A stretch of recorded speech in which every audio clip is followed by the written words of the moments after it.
Good evening, ladies and gentlemen. I just want to give you a little short notice here.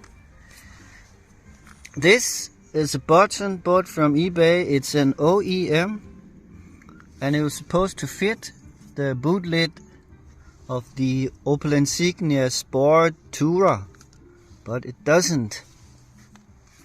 This is the car, 2015, sorry, Sport Tourer, and here is the original button. I removed some rubber around here because I tried to clean the contact with some contact spray, so I removed it with a knife, but still it doesn't work. And I spent most of the afternoon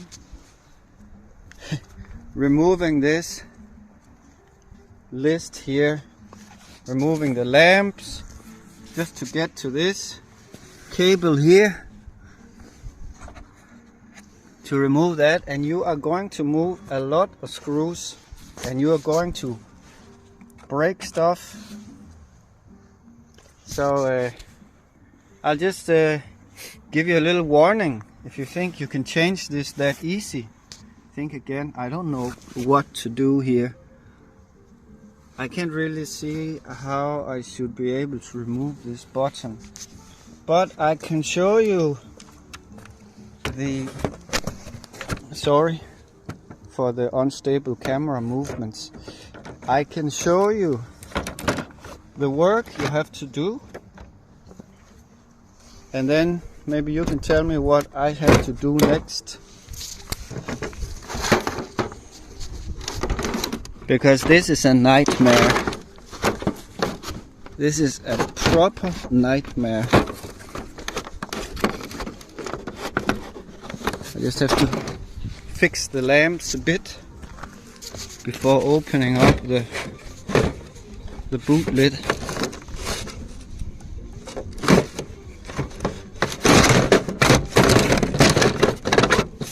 You see, this is just complete garbage. Plastic, impossible to repair. I don't know how this is even approved by the European Union. And now I will try to carefully open up the boot without everything falling down. So, amigos, this is what you have to do. Yeah, you have a lot of screws here, plastic buttons you need to remove. 1, 2, 3, 4, 5, 6, 7, 8, 9 screws, bolts, nuts they're called, I don't know, 2 screws, 2 more screws, 1 last screw, and then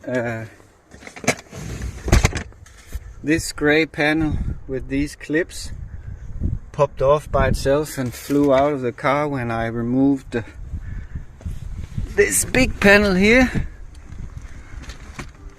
This was a nightmare as well to remove, and this broke off, so I had to hot glue it back together. In all the other videos you just have to pull it very hard and then it snaps off, but in reality things are breaking. Fucking nightmare it is. And you have to remove both lamps, and they are fixed with these plastic nuts here. This is relatively quick actually to remove the rear lamps. It's very hard to get the cables out, at least for me.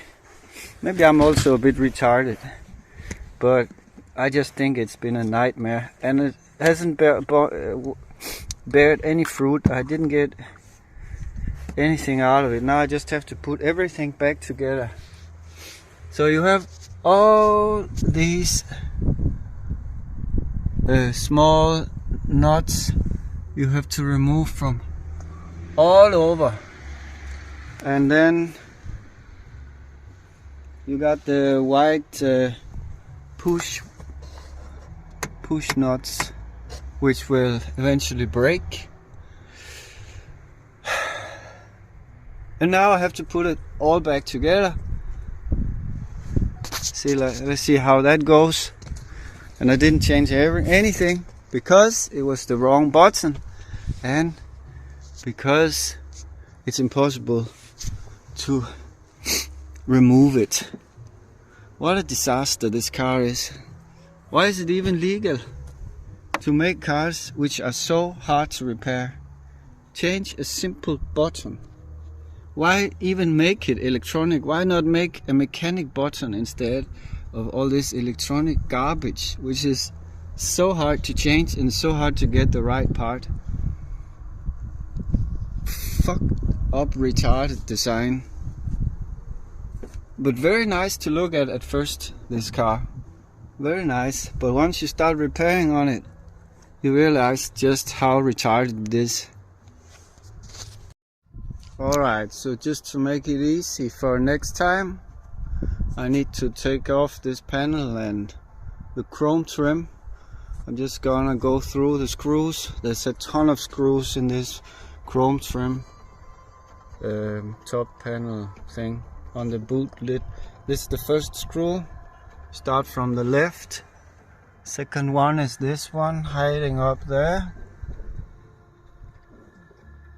And then we have one here next to some electrical plug, and then we have one here next to the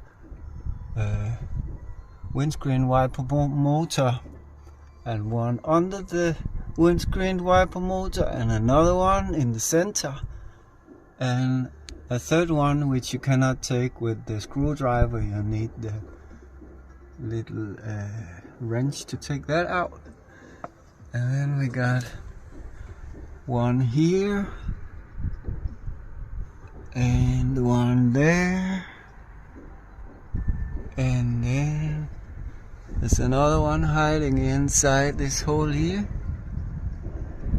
as you can see. And finally, maybe there are more, but this one here. And to remove this ugly panel here, you just have to pull it hard, and this one will probably fall off because it's attached in a bad way. And then I also attached these ones, the blue clips, with some super glue again, so they won't fall out next time.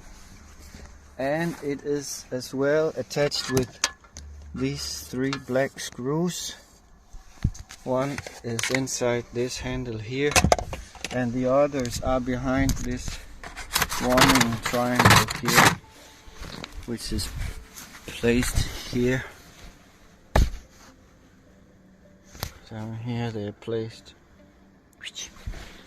And that's just about it. Yeah, a lot of work for no reason.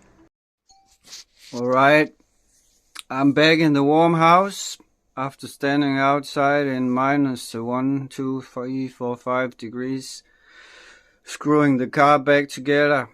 And actually the button worked afterwards. The old button, which was apparently broken before, it was working fine for like 6-7 times. I opened, I closed, then it stopped working. And then the buttons on the handles, the door handles, they were not working after that either.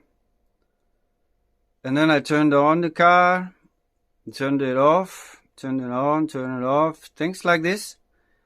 And sometimes the buttons are working, sometimes the buttons are not working. So I'm not sure that it's actually the button itself which is the problem in this particular case. It might be some electrical problem other places in the car, I don't know.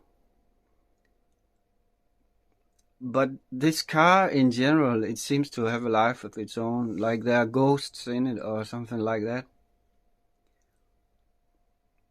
The car is really nice. It's really beautiful, and when I'm driving it, most of the time, there's no problem. But it's all these strange electrical ghosts which are troubling me. And I just want to say, if you are thinking about buying a car, get one with as little electrical gadgets, features as possible. And I know it's hard to find these days. And at least in Denmark, you gotta pay the same price of the car every year in taxes if you get one of these nice old cars. But if you are lucky to live in Spain or Germany or, I don't know, maybe also America, you don't have to pay taxes every year on the car as in Denmark and Scandinavia. No, I think actually it's mostly Denmark which has these crazy high taxes on old cars. But get an old car as mechanic as possible, as analog as possible, because all these electrical wirings, it's just not good in cars, because cars are exposed to weather and wear, rain, salt, humidity. It's just not good for electrical circuits. Yeah, just get an old solid mechanic car, analog,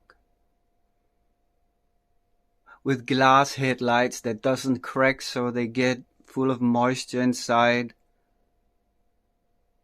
with rolling up the window like this, manual transmission, analog door handles, no screens at all. If a car has a screen, I will never buy a car with a screen again. Never. It's the worst garbage. At least not the touch screen. It's nice with the screen, but touch screens are an absolute no-go. Yeah, that's my criteria from now on. Yeah, I think I'll get an old Ferrari instead. Thanks for listening and watching.